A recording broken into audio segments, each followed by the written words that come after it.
Thank you for listening to The History of the Papacy, and I am, as usual, your host, Steve. We are on Facebook and Twitter, and you can find both by searching for A2Z History.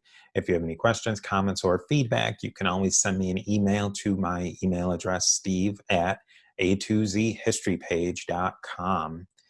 Let us commemorate the Patreon patrons on the History of the Papacy diptychs. We have Joran and William at the Alexandria level and Paul the Magnificent at the Constantinople level.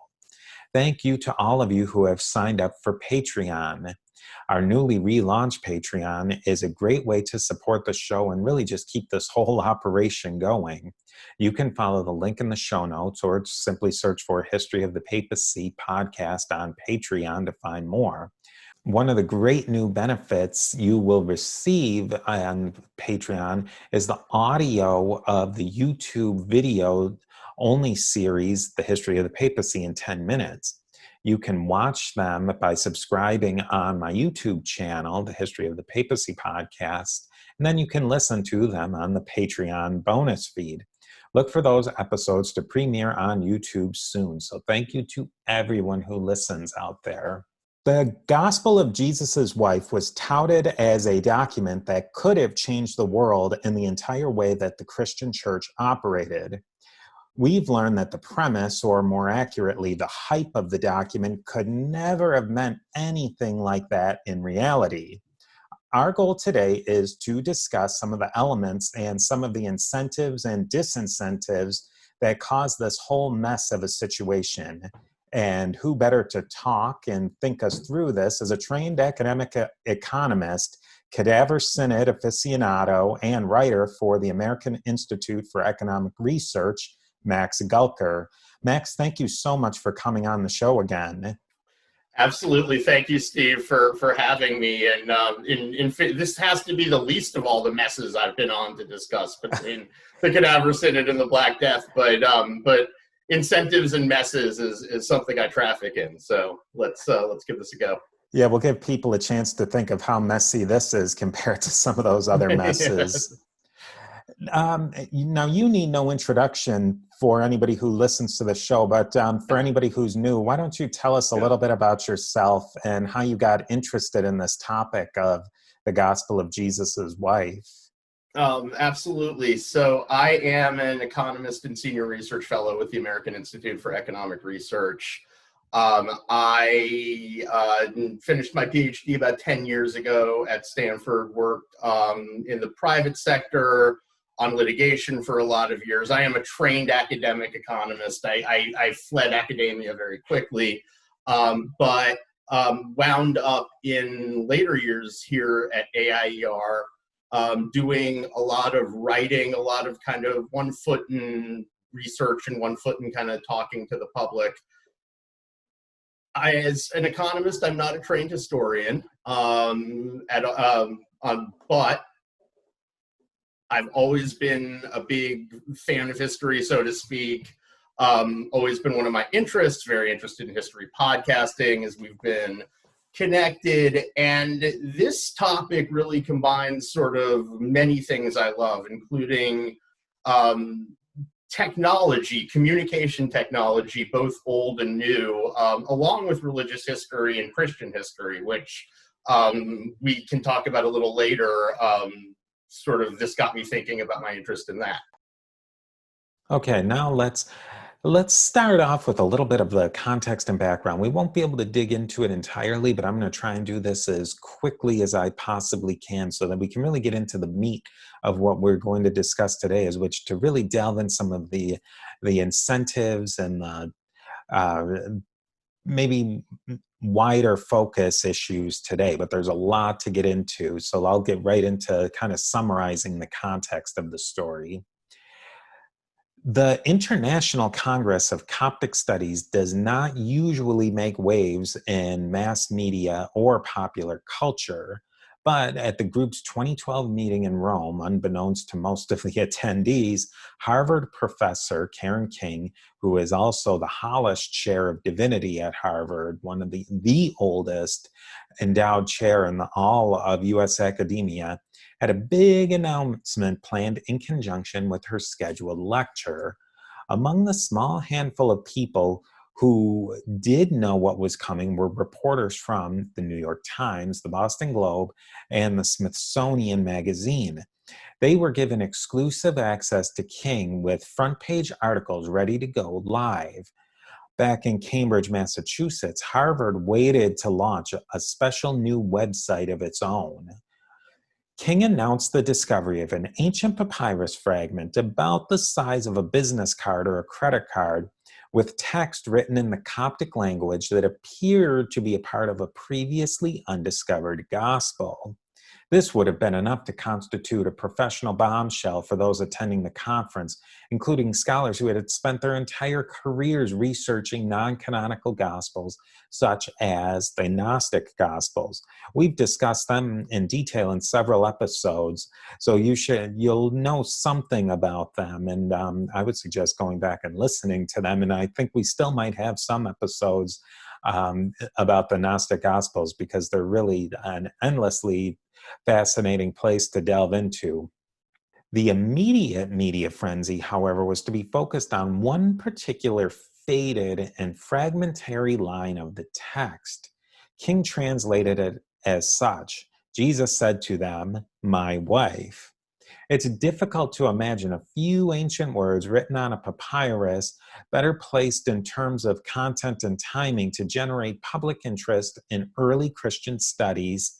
And Karen King herself, her work had long approached the non-canonical early Christian texts, such as the Gnostic Gospels, with the thesis that the groups ultimately marginalized by the Orthodox or the Proto-Orthodox had differing and more egalitarian views towards women and sexuality and that sort of thing, which we know from a lot of the episodes that the Gnostics, that's really not quite how lines up with what the Gnostics actually said and with their dualistic beliefs, but that's a different topic for a different day. Anyway, King had even done considerable research on people like Mary Magdalene well before Dan Brown's novel, The Da Vinci Code. If you'll remember, Scott Rank and I in Hollywood Hates History tackled the Da Vinci Code movie, and I even had to defend it, so we'll stick with that. Nearly a decade later, King appeared eager to kind of nip the media hysteria surrounding the papyrus fragment in the bud. She reminded interviewers that discovery was not direct evidence the historical Jesus had a wife, let alone that a known figure like Mary Magdalene was the wife in question. Then again, she had also taken to calling the fragment the gospel of Jesus's wife, indicating a kind of desire to ride the media hype. And even though that fragment would never, by any academic standards, hold up to being called a gospel or fit the gospel definition, Karen King was also a high-profile member of the Jesus Seminar, along with the previous guest of the show, Dr. Robert Price. Within days, however, the news cycle had moved in a very different direction. Many academics who might have had a say in a robust peer-reviewed discussion and process were excluded from the media push, and they raised serious questions that the papyrus fragment was actually a forgery. Skeptical discussions coalesced around Duke professor Mark Goodacre's NT blog and podcast and other online sources. I highly suggest you go back and listen to Professor Goodacre's 5-part series on this situation for a more in-depth discussion of the facts of the story. Goodacre wrote about the concerns of a UK professor who noticed extreme similarities between virtually all of the extant text in the Gospel of Jesus' wife and the already well-known non-canonical Gospel of Thomas, as though a forger had cut and pasted quotations to assemble something seemingly new. Independent scholar Andrew Bernhardt, all too accustomed to not being on the academia's radar, went into one shocking step further. He confirmed that the actual text of the Gospel of Jesus' wife was lifted from an online Thomas translation by another independent scholar, Michael Grondin with all of the idiosyncrasies and even errors and typos intact. Finally, and most shockingly, was the issue of provenance. Just where had this papyrus fragment come from? King had received the artifact from a professional collector who had contacted her and who King said wished to remain anonymous. Journalist Ariel Sabar, author of the Smithsonian piece that accompanied the 2012 announcement, discovered that Walter Fritz, a German who had immigrated from Florida, was in reality an endless and fascinating and often perplexing con man. I mean, you really have to read the book to find out all the ins and outs of that story. Fritz, who was a frustrated Egyptology grad student back in Berlin way back in the early 90s, also wound up spending the decades after that as a machine parts salesman and an adult filmmaker. He never issued a direct apology or actually said that he did this forgery. But as detailed in Sabar's new book, Virtutes, a Harvard professor, a con man, and the Gospel of Jesus' wife, hours of conversation with Fritz left little doubt that he had actually forged the documents and duped King and Harvard. There's just so much more about this story. We can't possibly get into all of it here. With that being said, though, let's get on with exploring at least a few of the issues brought up in this fascinating story of the Gospel of Jesus' wife.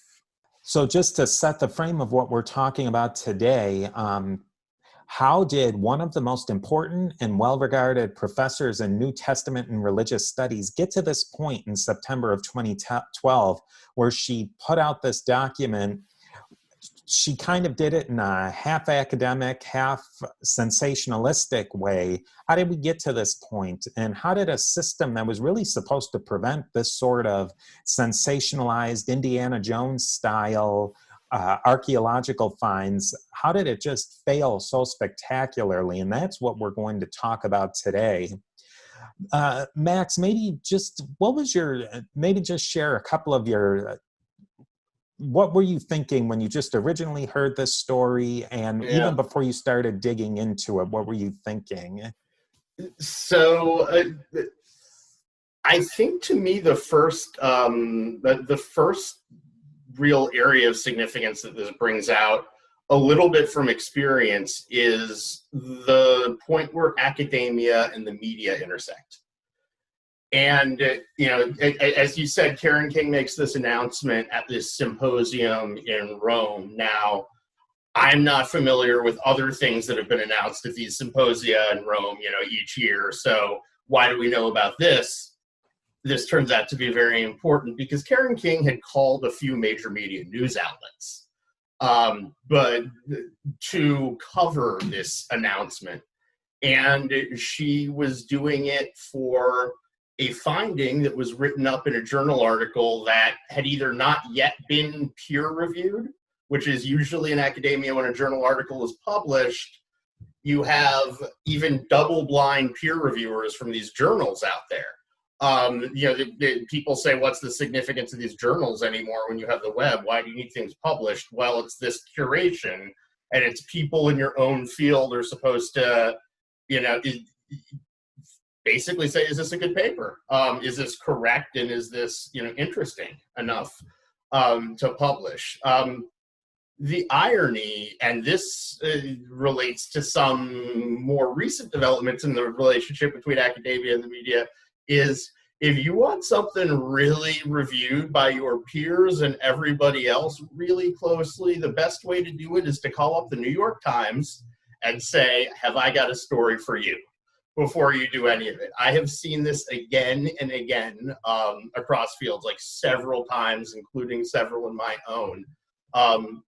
When people go to the media with major discoveries before they go through this peer review process, the peer review process is not sacred. It can be deeply problematic, but the people doing the review get ticked off. And it also becomes a big story, and because of all of the incentives involved, other people like you and me end up hearing about it. Maybe this is something to circle back to at the end, but you said, how did this system not work? Maybe this is how the system works at this point. But with the other point I wanted to make about academia and the media, and again, this is not that academia in its own bubble is sacred and infallible, nor should it, nor could it be. But that said, if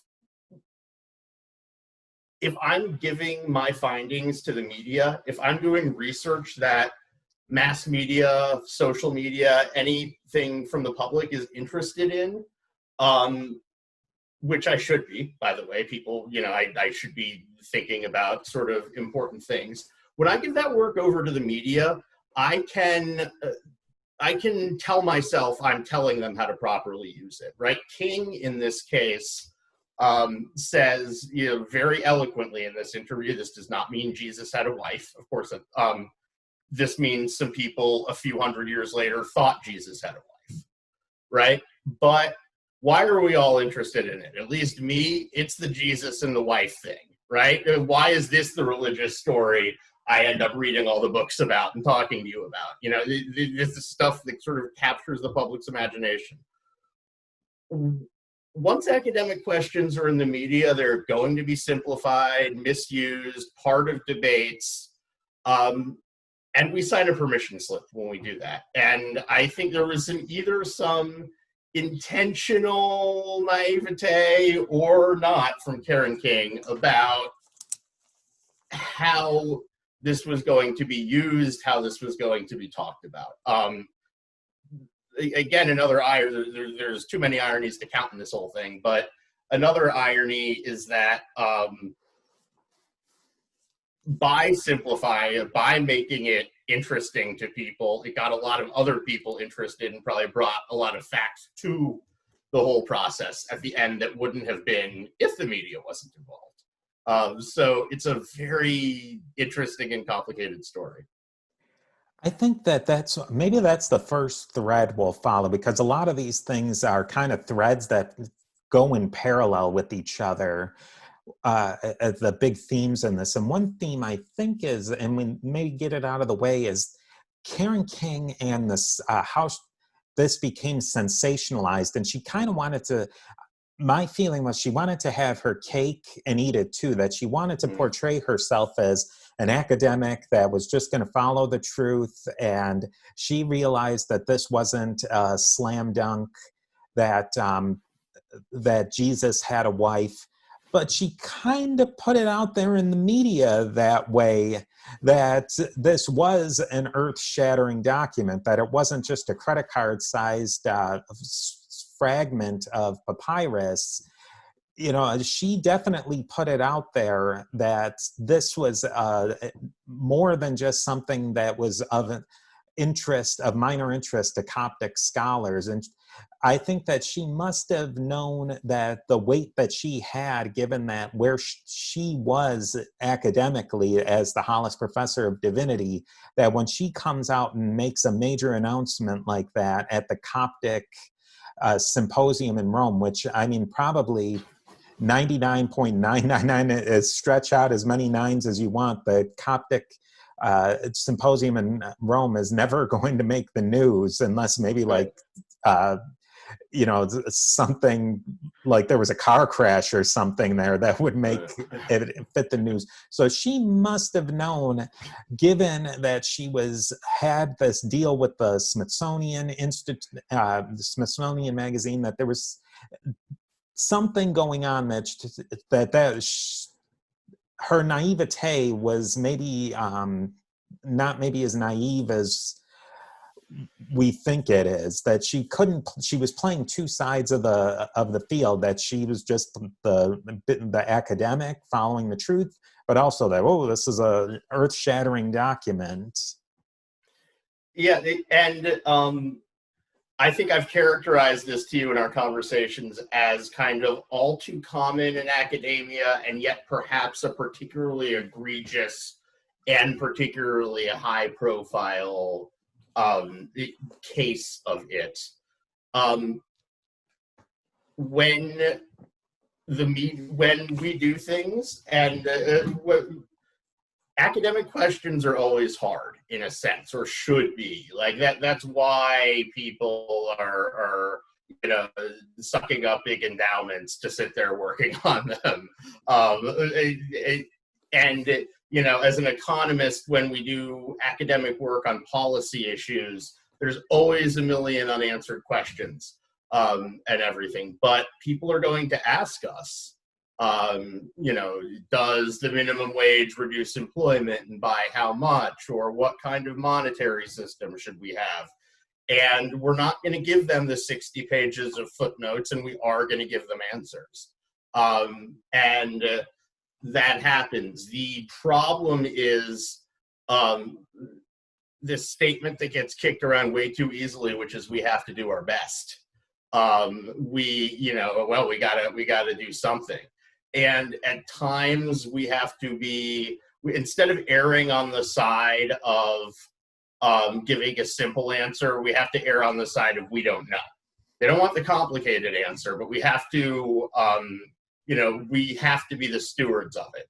Now, Karen King essentially got this papyrus, and it's very interesting as you're reading yet another layer in this, as Ariel Sabar and his kind of perception of Karen King. It sounds like, I think an extremely interesting thing that he said was about the Da Vinci Code. So several years before this, Karen King kind of gained some prominence from the Da Vinci Code, right? She had been writing about these Gnostic Gospels and the Gospel of Mary Magdalene going back decades. But the original kind of History Channel documentaries that got made in the wake of the Da Vinci Code, Karen King is interviewed, and she's and Ariel Sabar, the author of Virtutes, says that what Dan Brown has said is obviously not true. There's a lot of inaccuracies in it. That she's not necessarily, she's kind of encouraging this stuff. And he says Karen King's whole career has been about dispelling fictions about Mary Magdalene. The problem she's confronted with is this particular fiction happens to coincide, happens to give her a platform to tell a different but related story that she's been spending her whole career trying to tell. And that's very hard to say no to. At the same time, right, the question, the issue of I'm gonna have it both ways. I'm gonna be this academic button gauge in pop culture. In many ways, it's the pop culture that came back to bite her, not the academia. In this case, very interestingly, right? It's again, it's the friction between the two. But in the sciences, you've probably heard of something called the replication crisis. I can tell you from private sector work that goes into litigation that gets checked and double checked, people make mistakes in every field, and the peer review process in academia, across fields, across whatever you're doing, is not that great at catching them. And so this is something that is a hard sort of idea to face up to, because it potentially affects a lot of things. But in this case, and this is, you'll recognize from F.A. Hayek, one of my intellectual heroes, the idea of kind of dispersed knowledge here, that this story with pop culture resonance starts attracting the attention of people like the guy who coded all the letters of the Bible to have a translation algorithm. Quirky people who don't have academic jobs, but who are hobbyists who now, in this day and age, are allowed to be connected. The guy that the owners of the Hobby Lobby pay to do work about the fragments they find and want to be saying something sort of opposite. All of these people get engaged here. And so in many ways, if there was naivete from Karen King, it may have been that in this day and age, some of this stuff doesn't fly anymore like it used to. To follow up, the first thing you were talking about is really about pop culture and popularizing science. And I mean, we see it done so many times. It's done really well, and sometimes it's not done very well. Really, when something becomes popularized, it almost has to become sensationalized because the popularizer wants it to be seen by as many people as possible. And are there incentives today? I mean, obviously there's incentives today to make things as sensational as possible. Is there a way that we can get around that, to not have things become so clickbait and obviously a gospel of Jesus's wife, you find a gospel, people are going to click on that. Is there a way that we can get around that whole culture that we've, gotten ourselves into? So I wrote something a few weeks ago called The End of Consensus, which is, you talk about clickbait, ironically there, but the idea was that as we get to the point where everybody has a voice with social media, we're very concerned about how to aggregate these voices up to the right answer, and that we're not getting there. Whereas instead, I think we need to sort of disaggregate the questions. Let me explain what I mean here. When this is sensationalized, yes, our current system of great connectivity and social media sensationalizes things, provides more incentives than ever to sensationalize them. It also seems to provide checks and balances on that. And we often don't see that. We often look at social media and we see all of the very kind of petty micro level fighting. As somebody who studies markets and competition and thinks of them primarily as a learning process for us and what needs to go where, all of that, if you zoom out a little bit, maybe looks like a better way to a richer, albeit more dispersed and diverse kind of truth here.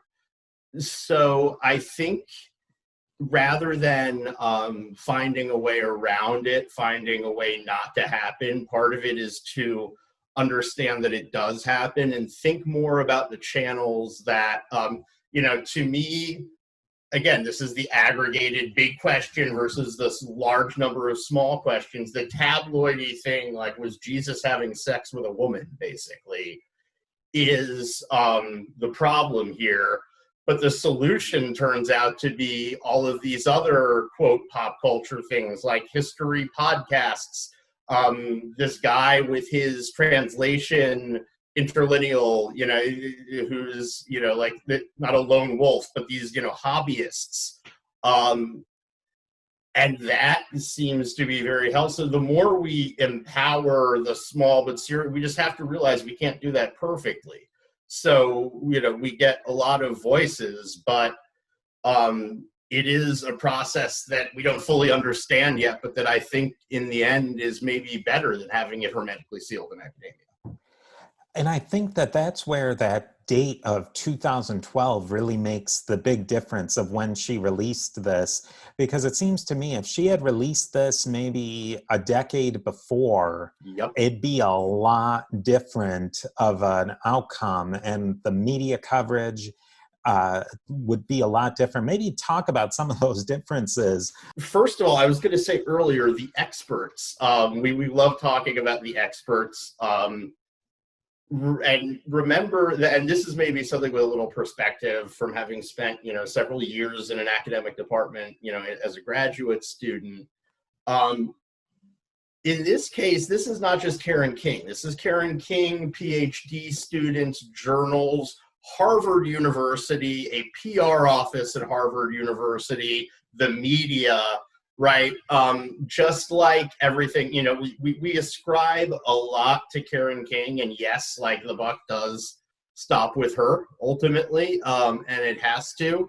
But Karen King, it's easy for me at least to see how she could get swept up in a tie here. That doesn't mean she should, but it means she does. In terms of when this was released, this is just a prediction, but I think if this had come out in the mid-90s, early 90s, you're looking, it's still a pretty big news story, but not as big a news story at first, and then also not a disintegration either. This is probably something where, well, the academic debate rages on today, right? You know, it's like something you would see how it would be described in the end here.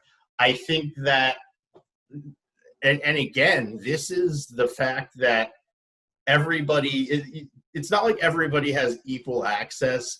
This is not some kind of kumbaya, perfect system, but the fact that all these people could find each other, that, you know, Mark Goodacre's blog, and you know, the guy with the interlineal, and I'm blanking on, I'm terrible with names, but they find each other, and this is a different process, but this is a process, and it may actually be more robust at finding errors than just leaving things to the experts. So maybe in the end, our slightly different perspective is you're saying, well, you know, if we can't trust the experts, and I'm saying, well, no, you could never trust the experts, but maybe in the end you can trust the finished product a little bit more now.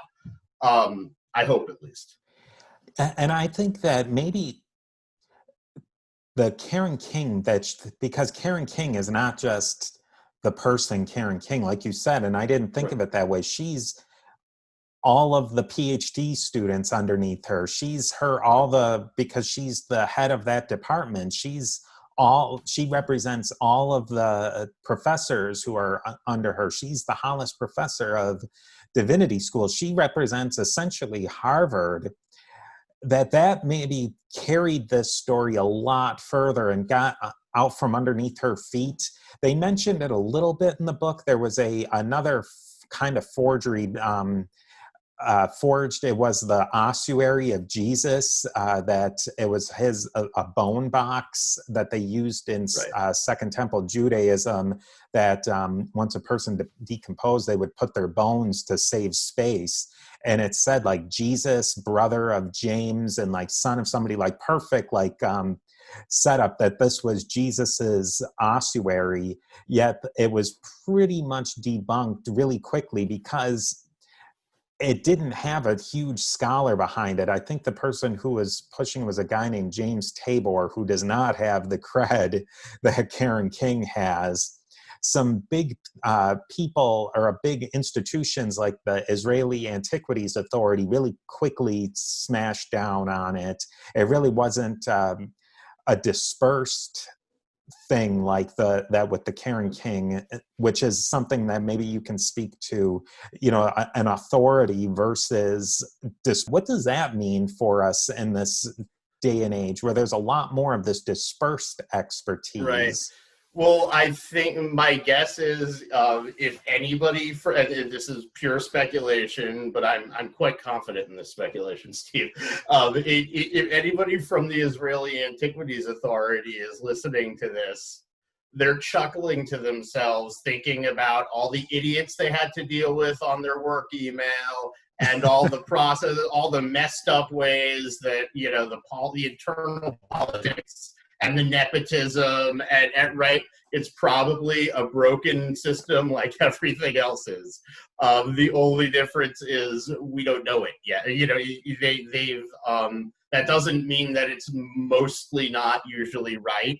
It means that all of these centralized things tend to have some of these issues. So, you know, what this kind of wave of information technology of the last couple of decades does, I think, is primarily allow you to have some of the advantages of scale that you needed to have an antiquity authority or Harvard University or the US government or things to have. But because of the way individuals can connect and communicate with each other, maintain some of that local niche kind of dispersed Hayekian, so to speak, focus at the same time. So if everybody reads this book and listens to these podcasts and hears this story thinking, okay, was Karen King a fraud or not? Right? That's the question we all want to know. And of course, it's not quite that simple. And my best answer, and again, this is not, this is only coming from me, but the way that she behaves to me did not look like somebody pre-planning fraud. The way she behaved looked like this was something it was appropriate for someone like Karen King to do. This is the level of preparation and checking of things. Oh, provenance, it's a big issue. Let's talk to my friend Walter Bagnall. Oh, this looks cool to me. Okay, great. Everybody wants it to be true. And the new so, I don't think it's that. I don't think she was thinking the whole time, this is false, let me keep a lid on it. I think she was behaving like someone who assumed that some of these things were just never going to be looked into. And not even thinking that, but just, never having had that result thrown in her face before. It is the fact that all of these different people with different ideas are empowered to look at this that really does it. I think this is a difficult part of the story too, that both of us don't have any intimate knowledge of any of this. We're really getting the whole story through Ariel Sabar and Mark Goodacre and right. all these different articles that you read. And Ariel Sabar, he really paints I think maybe, I love the book and I suggest everybody go out there and buy it. That he maybe, one of my problems is that he plays psychologist a little bit too much in the book. And so maybe that's something that colors my perception of Karen King. After reading it, maybe going into it, I wanted to believe that she was a fraud and that was pushing it. And I don't think that now. I think that Karen King strip away Hollis Professor and all of those titles that she has. Maybe Karen King as a person wanted to believe that this was true, and she got taken by somebody, a con man Walter Fritz, who we'll talk about, and it's really, we can never get into all of Walter Fritz here. It's so complicated. There's as many rabbit holes there as you want to dive down if you're interested. It's all out there. So trust us that he was, and Sabar would paint that picture, that he was a person who knew, Walter Fritz was a person who knew exactly how to get to the mark, you might say, of that he wanted to do. And maybe that Karen King, she made a mistake, and she did own up to her mistake in the end, and it did hurt her career. She hasn't really published very much after that, and she's kept a pretty low profile since then. Is that an incentive enough for an academic to the chance that one mistake can ruin your career? You really can't protect yourself from that, really, in the end, in any profession. Ultimately, this, and again, when we think of this as an incentive, it's not an incentive for Karen King to think, yes, no, should I lie or not? That's never happening. But the question is, are stories like this incentive to do things like check the provenance, check the history of the document, be a little less obviously throwing your academic weight around as a superstar, that type of thing. And again, like I said, this is not a unique story in terms of going to the mass media first, even though, again, peer review in and of itself is not this pristine process. Let's talk a little bit about Michael Grondin, because he comes up, and I think we were on the exact same wavelength with Michael Grondin. I'll just set him up. He's the one who came up with the Coptic interlinear that was used for this forgery. And I don't think Sabar he didn't really talk about this, but for me, it's a huge, as somebody who's a podcaster, who's an amateur, why don't you tell us a little bit about Grondin and set up his story? Right. So I may I may be a little blurrier on some of the details of the story than you, but ultimately he was an amateur. I think not. Did he do undergrad in this field, or? I think he very briefly, his story was he had academic inclinations, but I think at least the story Sabar put is like his father or something totally put the kibosh on that. And so he went and got like a completely practical job. I think he worked at an insurance agency or doing some like statistical analysis, but his passion was putting together an interlinear of the Coptic Gospel of Thomas. And he made a website, and he used that as a way to do some sort of numerology of the document and to do some really bizarre data analysis of the document. Just to put it into context, because this is the mind-blowing thing, he did it in the 90s. Before anything like that, now if somebody did that, they'd get, I think I had said that, he'd get 100,000 views on his YouTube page doing a podcast about this. In 1997, he was a crank who was doing this in his basement with his wife saying, why can't we go on vacation because you're typing out code for your website? I think we agree. How much has Grondin and his story changed? If Grondin had been born 20 years later, what the differences would have been for somebody who has kind of a bizarre and unusual hobby and talent? Yeah. Well, to me, even though he did this translation of the Gospel of Thomas in the 90s, and the interesting thing here is he's this sort of, not even frustrated academic, didn't even get to the point where he could be frustrated, has this little interest that some people would dismiss as kooky about kind of finding these codes.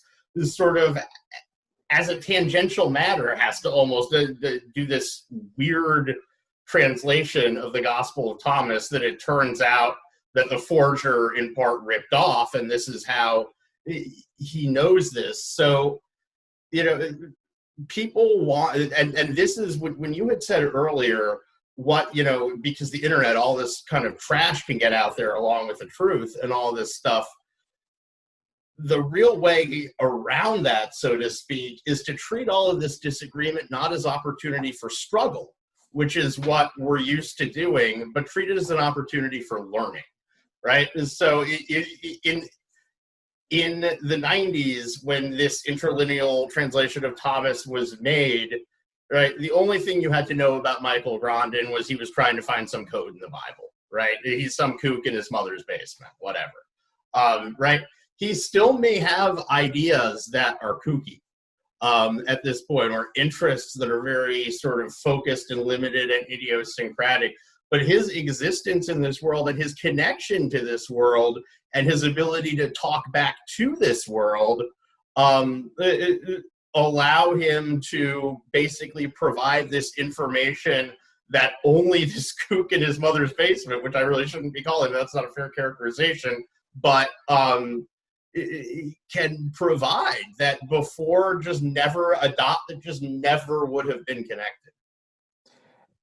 Really, in a lot of ways, he's the driving force of this entire scandal, that it was this guy who was doing this work in his basement, who was just following a passion that was really not even much to do with any passion about the Gospel of Thomas, without that, this forgery may not have even happened.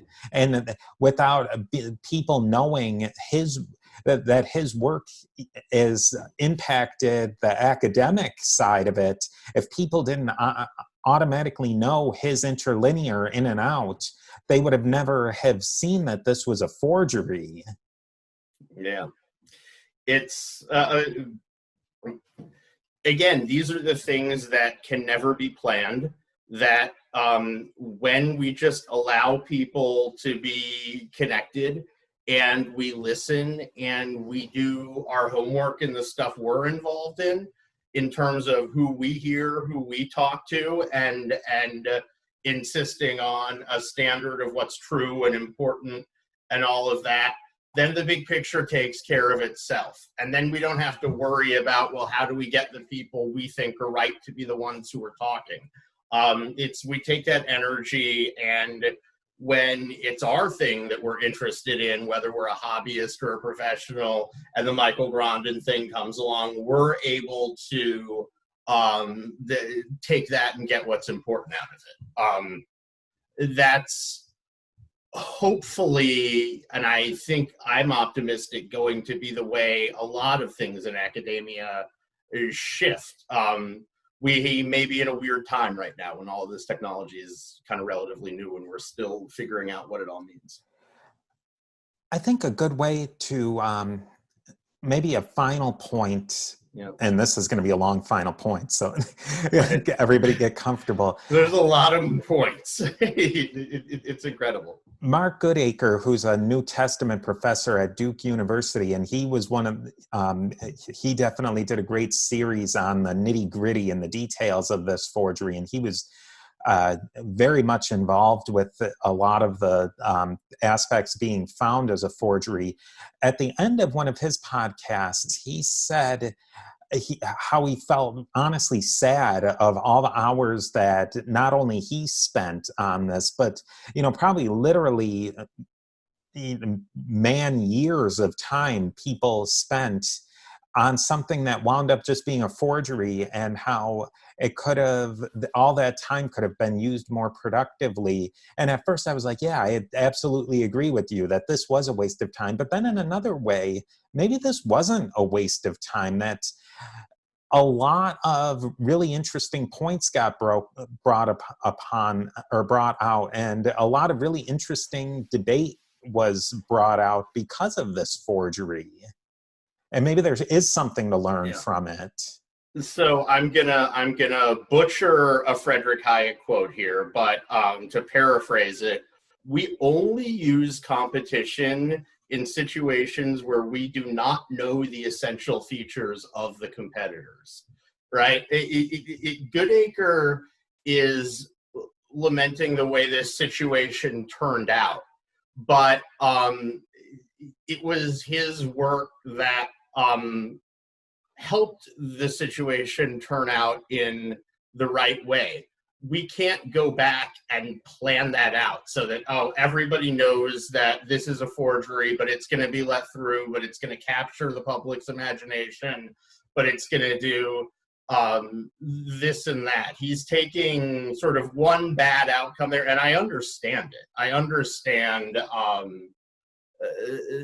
the feeling of it, but in the end, I do think that a lot of this turns out to be the system working, or a new system finding out how to work.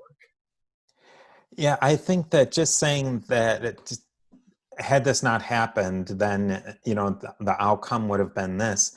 It really was a driver to a lot of interesting debate, and it opened up a lot of different avenues of discussion that wouldn't have happened. And the outcome didn't happen, that people believed that this was not a forgery. I don't think that it was ever going to be, at least the way it was portrayed, that this was ever going to be a forgery that would just escape through and enter the canon of things that were not forgery. I think since it was so quickly people figured out it was a forgery, and so many experts figured out it was a forgery, that it was never going to become accepted as a document. No, that's interesting. And that may, I was talking a little bit earlier about how, a lot of these things were specifically detected because of this. It would be interesting to see what this would have looked like. I guess if the peer review process had ever done its job, it would have said no, but that's a whole nother can of worms. In the end, we're always surprised that it's just a lot of human beings running around crashing into each other, messing everything up. It is. Even in academia, even at Harvard, even with Jesus and with or without his wife. It's a tremendously, both Market Acres podcast and the Veritas book, I had a blast with, and I recommend. Yeah, I did definitely. That 6-part series was absolutely a must listen to, and the book I think is a must read or listen to, whichever you prefer. Both, I mean, I have gotten so many hours of entertainment out of both of them. Ditto, and me too. I think one other thing, one last thing, is that the whole issue of provenance, and we can't get into all of it here, it's impossible, but that seemed like another thing that just was a very much a missed opportunity that Karen King and we've been saying, her whole team should have seen that there was a lot of major questions with provenance. And I think that maybe that's something even particular about these documents and antiquities in general, is they really, to be taken seriously, need to have squeaky clean provenance. And unfortunately, none of these things have squeaky clean provenance. Right, that rules out a lot. And it's sort of like the way we wanted economics to become scientific and quantitative and mathy. Dan Carlin at one point raises a really provocative idea, which I don't necessarily agree with, but I don't think he did either, which is maybe history needs to now be 2 fields at this point. That back along, generations ago when Will Durant was talking about, this Mesopotamian civilization or that, got rich and soft, and that's why they declined. And we're ultimately, that's the kind of thing that would never pass muster today. But at the same time, do we lose something? And that goes for provenance, that goes for empirical economics, that goes, our standards for sort of accuracy get higher and higher, but they never get perfect. It's like, it's like whichever Greek was rolling the rock up the hill, and in addition to understanding the incredible things we can do, we have to understand the limitations, and not in a postmodern way, another thing that's we say for another podcast, but we have to allow that none of us have a monopoly on the truth, and to let all of these things in. Yeah, I think that I mean, we're here, we might as well, it's a huge can of worms, let's see where it goes, but I think that is something that is, maybe that's of where we are in the world in 2020, is that we demand scientific exactitude in everything. And as we're learning, there's less and less exactitude in science and just about everything else. That interpretation matters so much more. So subjectivity and objectivity, nobody can agree on anything. Right. And again, it's a lot of that to me is because we're still asking questions, big questions that maybe made more sense in an era with mass media where most people couldn't communicate, and that sort of thing. All of these subjectivity, objectivity, postmodernism, objectivism, all of these very sort of laid out epistemologies, philosophies of what we do and don't know, in human hands 99% of the time end up with, I'm the one who's saying the thing that's right. Mm-hmm. And if we can appreciate that there's too much information out there for one person to know, and that people's beliefs are going to be shaped by that path they take uniquely through it all, then it's not in a postmodern, well, what I feel like is right is the right thing. It's more points of departure, disagreement, differences in background, education. What can I learn from this? I don't have to put everything I believe on the line to listen. I can disagree. What can this process teach us? So now that we've been talking about this, that there's so much more to go into, but I think we've really covered the main points here. What's your 2-second takeaway, and what should people maybe think about this, just to wrap it up before they go out and listen to those other episodes and read the book? How should they go into those? 2-second. Nobody has a monopoly on the truth, and everybody sort of assumes they do. So think about your own and all of these people's when you read it, and it's fascinating. If people want to learn more about your work or anything that's coming up, where can they find out about that? Yes, so I am with, as we said at the top, the American Institute for Economic Research. Steve is a friend of the Institute, I think, at this point. Myself, my colleagues, Jeffrey Tucker and Phil Magnus, have both been on the podcast in various combinations. We were founded in 1933. We're an economic research institute located in Western Massachusetts. We do a whole lot of writing aimed at people, I think, who would really enjoy it. People listening to this podcast, sort of a interested and educated, but not sort of wonky economist public. We write about a whole range of kind of current and historical topics. We have a lot of great articles and essays on our site. Again, there's a lot of vowels right in a row, which, in 1933, if I had to redo it, but AIER.org, the American Institute for Economic Research. You can, find all of my stuff there, my excellent colleagues. A lot of new content every day. I'm also on Twitter. It's MaxG-Econ. Again, that's Max, MAXG-Econ on Twitter. Well, thanks a lot again, and I'm sure you'll be back on the show again probably soon to talk about its I'll find some way. Exactly. All right. Well, take care. All right. Thank you.